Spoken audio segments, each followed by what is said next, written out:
Hoy, en la primera lectura, hemos leído a un profeta que su libro es muy pequeñito, no recuerdo si son 3 páginas o algo así, o menos, que es el profeta Malaquías.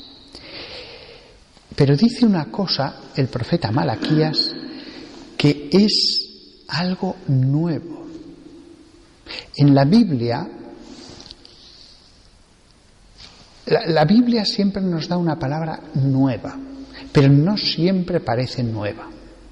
Siempre es nueva, siempre habla con la frescura de algo que viene acompañado por una gracia, pero no siempre parece nuevo. Muchas veces se habla de Dios como pastor, muchas veces se habla de Israel como la viña. Aparentemente no es tan sencillo decir cosas nuevas. Sin embargo, hoy, en la lectura que hemos hecho, la primera, sí que aparece una cosa que cuando yo lo leí por primera vez me quedé sorprendido en el seminario. Y es una expresión que es un hapax. Un hapax es una palabra o expresión que solo aparece una sola vez en todas las Escrituras. Y hoy ha aparecido uno de ellos. Voy a leer este texto del 3er capítulo de Malaquías y después os señalo la expresión única. Porque el día está viniendo, ardiendo como un horno, donde los orgullosos todos y los que obran la iniquidad serán como rastrojo. El día que está viniendo los pondrá a ellos en llamas, dice el Señor de los ejércitos, y no les dejará ni raíz ni rama.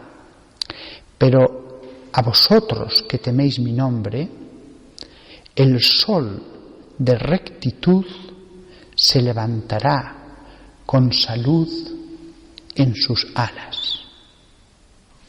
Esta es la expresión. Un sol de rectitud con salud en sus alas. Esto, el sol con alas, es algo que no aparece ni una sola vez más en las 1500 páginas de toda la Escritura. Yo cuando iba leyendo la Biblia palabra a palabra, meditándola, llevándola a la oración, me llamó la atención. ¿Por qué dice esto? ¿Quién es ese sol? Sobre quién es ese sol hay unanimidad, porque os leo, por ejemplo, el Salmo 84, versículo 11. Porque el Señor Dios es un sol y un escudo. Es decir, es como un sol y como un escudo. En Isaías 60, capítulo 60, se dice: levántate, brilla, porque tu luz ha venido y la gloria del Señor se ha levantado sobre ti. Porque aquí, bueno, y continúa hablando de la oscuridad frente a la luz de Dios como un sol que ilumina. El cántico de Zacarías, que sacerdotes y religiosas rezamos todos los días, hay un momento dado en que en la traducción española se dice: por la entrañable misericordia de nuestro Dios nos visitará el sol que nace de lo alto. Ese sol no se está refiriendo a un sol material, se está refiriendo a algo espiritual, divino. Aunque la traducción exacta, ya que lo rezamos todos los días, sería: porque por la entrañable misericordia de nuestro Dios, a través de el alba, el amanecer, nos visitará desde lo alto. Deberíamos decir el amanecer que nos visitará de lo alto. O sea, la idea de Dios parecido a un sol era una idea que el pueblo de Israel estaba acostumbrado a ella por estos textos y otros. Antes de continuar, fijaos una cosa. Amenaza Malaquías en el día de la venida del Señor con un horno en el que arderán como rastrojos. Y después dice que se levantará en el cielo un sol de rectitud.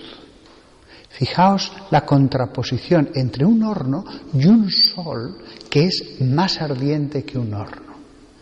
La contraposición entre esas dos imágenes tan interesantes. Está claro que ese sol que se levantará de rectitud se suele traducir por sol de justicia, pero aquí vuelvo a repetir una cosa que dije hace varios sermones. Cuando en el Antiguo Testamento se habla de justicia, en realidad es porque San Jerónimo tradujo el sustantivo derivado de sedek en hebreo, que significa justo, por justicia. Pero sedek es justo en el sentido de un hombre que es justo. Entonces es un sol no de justicia, sino sol de rectitud. Esa sería la traducción más exacta. Bien, por lo tanto, ¿quién es este sol que en ese día se va a levantar, que castigará a los que obran el mal y a los orgullosos, y que sin embargo a los otros les traerá la salud en sus alas? Evidentemente, ese sol es Cristo.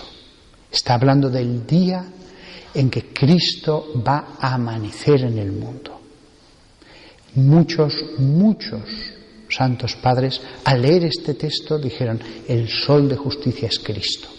La edad que procede del tiempo mesiánico es la edad del sol de justicia, de rectitud, sería la traducción exacta.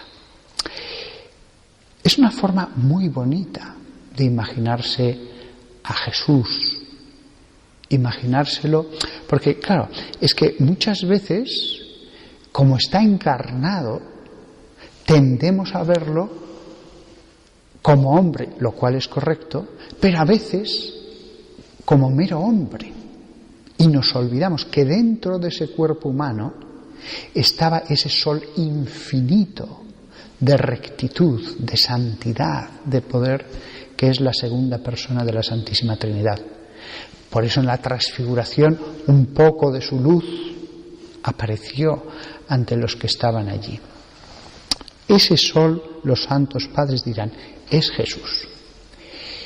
Pero estaba yo mirando el texto en toda su profundidad, meditándolo, y de pronto me di cuenta de un pequeñísimo detalle. Sol en hebreo es femenino. Cuando habla del sol de rectitud y de sus alas, sus en hebreo también es femenino. Y entonces se me ocurrió, ¿y no se podría aplicar esto a la Virgen María? Fue una idea que me vino, porque hay expresiones que se aplican a Dios primariamente, pero también se pueden aplicar a la Virgen María. Por ejemplo, la columna de nube que guió al pueblo elegido se puede aplicar como manifestación de Dios, pero también muchos han llamado a la Virgen la columna de nube. La fuente de gracia, ante todo, es Dios, de donde parte toda gracia, pero también se aplica a la Virgen María. La puerta del cielo, Jesús dice, yo soy la puerta, no una puerta. Y sin embargo, a la Virgen María también se dice puerta del cielo. De nadie más, de ningún santo, se dice, este es la puerta del cielo. De nadie más.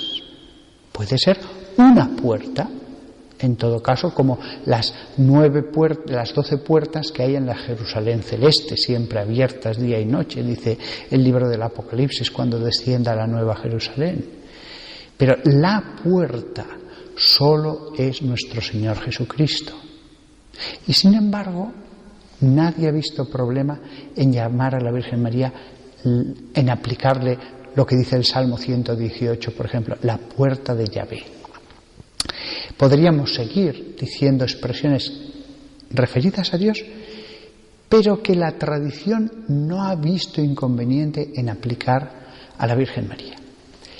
Entonces se me ocurrió, ¿no nos querrá estar diciendo con el género femenino que sí, que el sol de rectitud es Jesucristo, pero que también se puede aplicar a la Virgen María? Y me puse a pensar sobre el tema y llegué a la conclusión de que sí, porque en el Apocalipsis se dice que el apóstol vio una mujer vestida con el sol. Una mujer vestida con el sol. Es curioso, María es llamada la estrella del mar, la estrella matutina. Sí, es estrella, pero es grande como un sol. Ella refleja la luz de Dios, pero ella misma es grandiosa como un sol. Si esta estrella es tan grande como el sol, ¿cómo será el sol verdadero y único, que es Dios? Son comparaciones, ¿eh?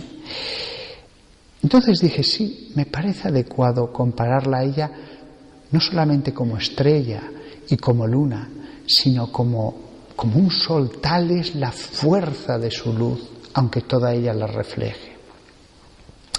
Pero ¿y las alas? ¿Y las alas? Un sol de rectitud que lleva la salud en sus alas. Y al momento me vino el pasaje de Apocalipsis 12, versículo 14, cuando el apóstol dice: pero a la mujer se le dieron 2 alas de una gran águila para volar lejos de la presencia de la serpiente a su lugar en el desierto. Esto se está refiriendo a cuando persiguieron al niño Jesús para matarlo en tiempo de Herodes y ella huyó. A eso se está refiriendo. Pero es curioso, hemos dicho que el sol de rectitud se está refiriendo a Jesús, pero es de la Virgen María de la que el profeta dice: he visto a una mujer vestida de sol, y es sólo de ella de la que se dice: y se le concedieron 2 alas de águila. Así que en la era mesiánica en la que estamos, que fue iniciada hace 2000 años, en la época en la que estamos de la nueva alianza, ¿brilla en nuestro firmamento Jesús? Sí, pero brilla en nuestro firmamento como un sol de rectitud la Virgen María.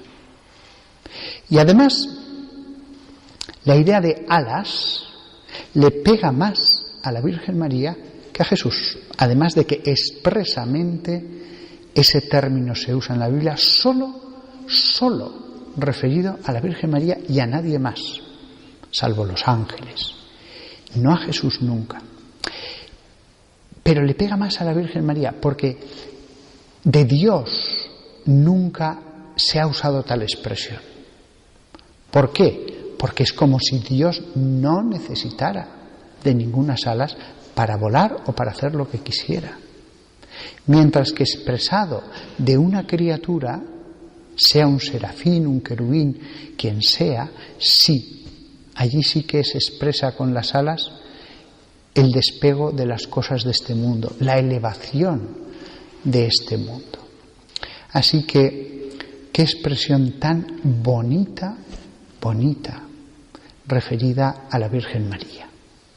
Esto ha sido para mí un descubrimiento. Llevo años, cada vez que he leído ese pasaje, pensando en que se refería a Jesús, y me gustaba mucho.